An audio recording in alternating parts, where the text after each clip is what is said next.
অষ্টাদশ শতাব্দীর শ্রী শ্রী সিদ্ধেশ্বরী কালী মন্দির, সিদ্ধপীঠ, দিগড়া, দত্তপুকুর, উত্তর 24 পরগনা, পশ্চিমবঙ্গ, ভারত। ঔপন্যাসিক অমরেন্দ্রনাথ পাল। প্রকাশক আনন্দ প্রকাশন, কলকাতা। 1754 খ্রিস্টাব্দে কান্ডকুজ নিবাসী সন্ন্যাসী মহাসাধক আচার্য পুরাণগিরি গঙ্গার যোগসূত্রী প্রবল স্রোতস্বিনী সুবর্ণবতী নদীতে ভ্রমণকালে দিগড়া দত্তপুকুরে দুর্ঘটনা কবলিত হন মা সিদ্ধেশ্বরীর ইচ্ছেই।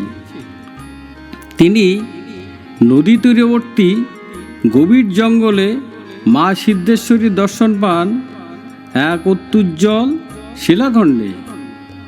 এক অস্থায়ী খড়ের চালাঘর তৈরি করে সেখানে পঞ্চমুণ্ডা আসনে শিলাখণ্ড স্থাপন করে মায়ের সাধনা করে সিদ্ধি লাভ করেন। ওই দিনেই মহারাজ কৃষ্ণচন্দ্র সপারিষদ পালতোলা জাহাজে করে সুবর্ণবতী নদীর তীরবর্তী প্রজাদের পরিদর্শন করতে দিগড়া অঞ্চলে এসে রাত্রিযাপনকালে মা সিদ্ধেশ্বরীর স্বপ্নাদেশ পেয়ে জমিদার রামজয় চট্টোপাধ্যায়কে আদেশ করেন পরম করুণাময় মা সিদ্ধেশ্বরীর মহিমা প্রচার করতে হবে।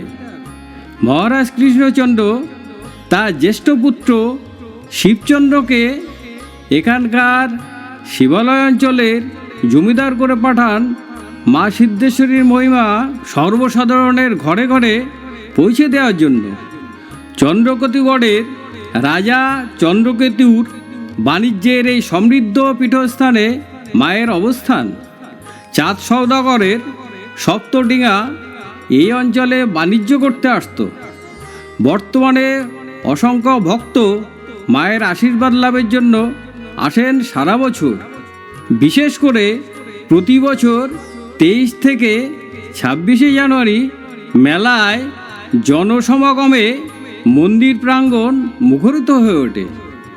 সারা পৃথিবীতে ছড়িয়ে থাকা অসংখ্য মা সিদ্ধেশ্বরীর ভক্তদের আমন্ত্রণ জানানো হচ্ছে 23 থেকে 26 জানুয়ারি মায়ের দর্শন লাভ করে নিজের মুক্তির পথ সুগম করুন।